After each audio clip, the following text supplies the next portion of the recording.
దైవజనుడు పాస్టర్ ప్రవీణ్ పగడాల గారు. ఈయన మరణం వెనుక అనేక అనుమానాలకు దారితీస్తూ ఉంది. 2-3 రోజులు బట్టి ఆంధ్ర రాష్ట్రంలో సంచలనం రేపుతున్నటువంటి ప్రవీణ్ పగడాల గారి యొక్క మరణం వెనుక కొన్ని కీలకమైన విషయాలు బయటకు వచ్చాయి. యాక్సిడెంట్ జరిగిన దగ్గర నుండి ఈ భౌతిక దేహాన్ని భూస్థాపితం చేసే వరకు ప్రతిదీ డీటెయిల్గా ఎక్స్ప్లెయిన్ చేస్తా. 2-3 రోజులు బట్టి అసలు ఏం జరిగింది, ప్రవీణ్ పగడాల గారి యొక్క మరణం యాక్సిడెంటా లేదంటే ఎవరైనా కక్షపూరితంగా ఏమైనా చేశారు, ప్రతిదీ మీకు డీటెయిల్గా ఎక్స్ప్లెయిన్ చేస్తే దయచేసి ఈ వీడియో పూర్తి వరకు చూడండి. ప్రవీణ్ గారు హైదరాబాద్ నుండి రాజమండ్రి వెళ్తున్నారు. స్వార్థ పని నిమిత్తం ఎక్కడో మీటింగ్ జరుగుతూ ఉందో ఆ మీటింగ్కి అటెండ్ అయ్యి తర్వాత తన ఫ్రెండ్ రాజమండ్రిలో ఉంటే రాజమండ్రిలో ఆ నైట్ స్టే చేయడానికి అక్కడ వెళ్తా ఉన్నారు. అయితే ఈ మార్గం మధ్యలో జరిగినటువంటి ఈ సంఘటన, ప్రవీణ్ పగడాల గారు రాజమండ్రి ఆ బ్రిడ్జ్ దగ్గర దాటిన తర్వాత అక్కడ టోల్ గేట్ ఉంటుంది. ఆ టోల్ గేట్ దాటిన తర్వాత అక్కడ కొంతమూరు అనే ఒక ఏరియాలో ఈ జరిగినటువంటి ఇన్సిడెంట్, ఈ యాక్సిడెంట్లో మరణించారు ప్రవీణ్ పగడాల గారు. ఉదయం 9-10 ఆ టైంకి ఆ దారంటే వెళ్ళే వాళ్ళు ఒకరు చూసి వెంటనే పోలీసులకి ఇన్ఫార్మ్ చేశారు. సార్ ఇక్కడ రోడ్డు పక్కన ఒక యాక్సిడెంట్ జరిగింది అని చెప్పేపాటికి సంబంధిత పోలీసులు అధికారులు అక్కడికి వచ్చారు. అలాగే డాక్టర్ గారు కూడా వచ్చారు. ఇదంతా మొత్తం ఎంక్వైరీ చేసుకున్నారు. ఇది డెత్ అండ్ మిస్టరీగా మొత్తం రాసుకున్నారు. వెంటనే ఆ యొక్క బాడీని తీసుకెళ్ళిపోయి హాస్పిటల్కి తీసుకెళ్ళిపోయారు. అప్పటికి ఆయన చనిపోయారు, అంతా అయిపోయింది. అయితే ఇక్కడ కొన్ని అనుమానాలు కూడా రేకెత్తించాయి. ఆయన ఒక దైవజనుడు, క్రైస్తవ్యంలో ఈయన ఎనలేని పోరాటాలు చేశారు. ఒక రకంగా చెప్పాలంటే క్రైస్తవ్యాన్ని ఎవరైనా సరే చులకన చేసి మాట్లాడినా, హేళన చేసి ఏమి చేసినా క్రైస్తవ్యం పట్ల చాలా శ్రద్ధగా తన యొక్క బాధ్యతగా తను గట్టిగానే కౌంటర్ ఇచ్చేవాడు. కాస్త ఈ పక్కన పెడితే ఈయన వ్యక్తిగతంగా చాలా మంచోడు, అంతేకాకుండా నలుగురికి సహాయం చేసే మనిషి తప్ప ఎవరి దగ్గర అన్యాయంగా ₹1 తిన్నటువంటి వ్యక్తి అయితే ఈ ప్రవీణ్ పగడాల గారు కాదు. అనేక మందికి సహాయం చేస్తూ కొంతమందిని చదివిస్తున్నాడు కూడా. ఆయన ఒక చారిటబుల్ ట్రస్ట్ ద్వారా కొంతమందిని చదివిస్తూ ఉన్నాడు కూడా. సో ఇలాంటి వ్యక్తి ఈయన ఆఫ్ ద రికార్డ్స్ కనుక చూసుకుంటే. అయితే ఈ ప్రవీణ్ పగడాల గారికి హాస్పిటల్కి వెళ్ళిపోయిన తర్వాత అక్కడ డెడ్ బాడీ అక్కడ పెట్టారు. తర్వాత క్రైస్తవులందరూ ఒకరొకరుగా అక్కడ హాస్పిటల్ దగ్గర సరౌండింగ్కి వచ్చారు. అయితే అక్కడికి వచ్చిన తర్వాత ఆయన బాడీ కానీ అక్కడ ఉన్నటువంటి యాక్సిడెంట్ అయిన సిచ్యువేషన్ కనుక చూస్తే కొన్ని అనుమానాలకు దారి తీస్తూ ఉంది. ఎందుకంటే ఆయన యొక్క బాడీ సిచ్యువేషన్ ఎలా ఉందంటే, ఆ పడిపోయిన సిచ్యువేషన్లో మనిషి మీద బండి పడింది. అంటే అక్కడ 9-10 అడుగులు ఆ యొక్క ఉందది. ఆ బ్రిడ్జికి కాస్త కింద పడేపాటికి దొర్లుకుంటూ వెళ్తే బండి ఒక చోట పడాలి, బాడీ ఒక చోట పడాలి. కానీ బండి బాడీ రెండు ఒకదాని మీద ఒకటి, అంటే బాడీ కింద ఉంటే బండి పైన ఉంది. సో ఇది ఒకటి అనుమానంగా, ఇది మొదటి అంశం. అయితే రెండవది, అక్కడ కొన్ని చెక్కలు ఉన్నాయి. ఆ చెక్కలకి రక్తం మరకలు ఉన్నాయి. సో ఆ చెక్కలతో ఎవరైనా ఆయన్ని కొట్టారా అన్నట్టు అదొక అనుమానాస్పదంగా అక్కడ ఉంది. తర్వాత ఈరోజు ఇన్వెస్టిగేషన్లో అతని టీషర్ట్ మీద ఒక కాలి ముద్ర ఒకటి కనబడతా ఉంది. సో ఈ 3 అనుమానాలు ప్రజెంట్ ఆ యొక్క సిచ్యువేషన్ చూసిన వాళ్ళకి, నెక్స్ట్ హాస్పిటల్లో ఆయన బాడీ ఇవన్నీ చూసినటువంటి కొంతమంది క్రైస్తవులు ఈ యొక్క అంశం గురించి లేవనెత్తారు. కొన్ని అనుమానాలు కనబడతా ఉంది. ఇది యాక్సిడెంట్ కాదు, అనుమానాస్పద మృతి, ఖచ్చితంగా దీంట్లో ఎవరు ఇన్వాల్వ్మెంట్ ఉందని చెప్పి క్రైస్తవులు అక్కడ గొంతు విప్పారు. ఇది కాస్త పక్కన పెడితే పోలీసులు కొన్ని సీసీటీవీ ఫుటేజ్ రిలీజ్ చేశారు. ఆ సీసీటీవీ ఫుటేజ్లో అక్కడ కనబడుతున్న అంశం ఏంటంటే, ఆ సీసీటీవీ ఫుటేజ్లో ఏం కనబడతా ఉంది. సో ఇక్కడ మనకి కమ్యూనిటీ గైడ్లైన్స్ వల్ల ఇక్కడ మన ఫోటోలు ప్లే చేయలేకపోతున్నాం. సో కొద్దిగా ఎక్స్ప్లెయిన్ చేస్తున్నాం, మీరు ఆల్రెడీ ఎన్ని విజువల్స్ చూసే ఉంటారు. సో దాన్ని బట్టి మీరు ఒకసారి ఆలోచించుకోండి.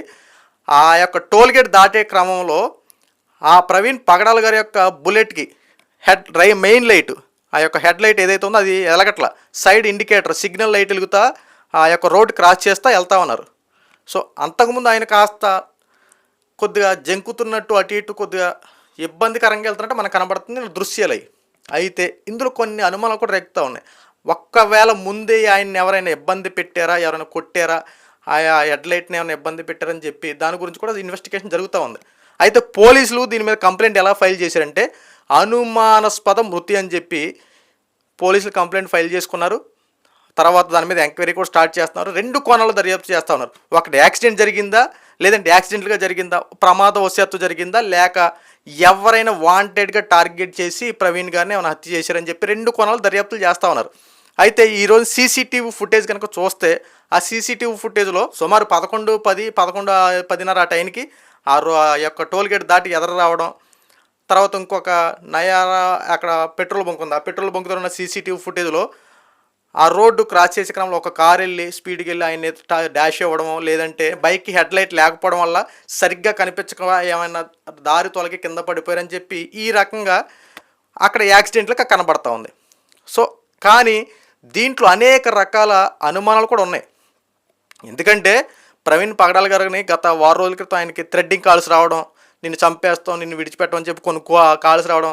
ఈరోజు ప్రవీణ్ పగడాల గారి యొక్క ఆ ప్రోగ్రామ్ సెట్ చేసి పిఏ గారు ఆవిడ కూడా ఈరోజు నా ప్రెస్ మీట్లో మాట్లాడింది.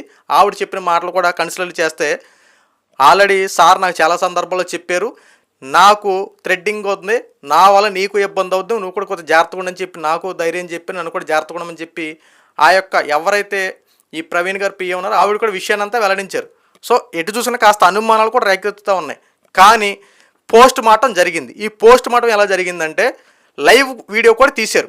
కొంతమంది క్రైస్తవులు వాళ్ళ ఇంటి కొంతమంది వాళ్ళందరూ కలిసి, ఎందుకంటే ఇది సెన్సిటివ్ విషయం, కీలకమైన విషయాలు ఏమన్నా సాక్ష్యాధారాలు మారే అవకాశం ఉంటాయి కాబట్టి పోలీసులు చాలా పకడ్బందీతో 3 డాక్టర్లతో పోస్ట్ మార్టం నిర్వహించారు. ఆ పోస్ట్ మార్టం నిర్వహించిన తర్వాత అక్కడ ఈ వీడియో తీసుకున్నారు.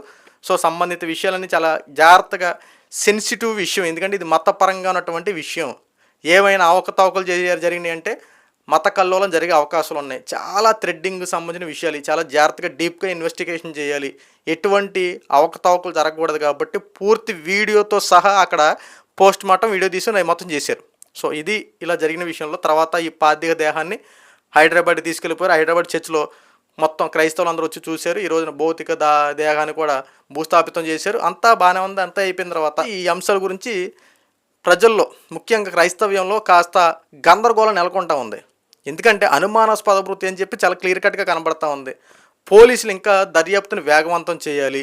ఒక పక్కన ఆంధ్ర రాష్ట్ర హోమ్ మినిస్టర్ అనిత గారు కూడా దీని మీద సివియర్ యాక్షన్ తీసుకోమని చెప్పి చంద్రబాబు నాయుడు గారు ఆదేశాలు జారీ చేశారు. అలాగే హోంమంత్రి అనిత గారు కూడా సంబంధిత డిఎస్పీకి, ఎస్పీకి ఆదేశాలు జారీ చేసి దీని మీద దర్యాప్తు వేగవంతం చేయండి, దీన్ని సాగదీయొద్దు, ప్రొలాంగ్ చేయొద్దు, వెంటనే దీని మీద ఇన్వెస్టిగేషన్ జరిగి వెంటనే రిపోర్టు చంద్రబాబు నాయుడు గారి దగ్గర వెళ్ళాలని చెప్పి అనిత గారు కూడా పోలీసుల్ని ఎప్పటికప్పుడే మానిటరింగ్ చేసుకుంటూ ప్రతి విషయం తెలుసుకుంటా ఉన్నారు. ప్రస్తుతం ఈ రోజున వచ్చినటువంటి వార్తలు ఏంటంటే ఖచ్చితంగా దీంట్లో కాస్త అనుమానం దాగుంది.